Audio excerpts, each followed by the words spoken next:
So Anthropic restricted my Claude account and processed a refund for me within a day of paying for their service. Now, this came as a surprise to me because in their email, they were pretty vague as to why this happened. They only said that they just noticed suspicious activity from my account and then they deactivated it. Now, I primarily use only Claude Code, which is why this is very, very strange. Anyway, from their email, they said you can file an appeal, and I did. And I was expecting that within 1 hour of me filing this appeal, the account will be reinstated, but it turns out that's not the case. This made me feel very isolated because I'd never heard about this before, so I decided to do some research online and see who this is affecting.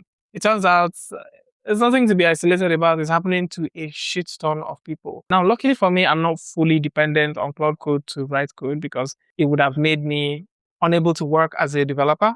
But I wanted to say that something about this feels very dystopian, like AI taking over the world and now restricting you from stuff because like almost everybody's using it.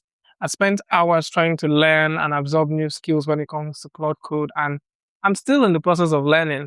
And another thing I'm hearing is if you create, like multiple accounts, but like use the same card or billing system, they will just keep flagging and taking your accounts down.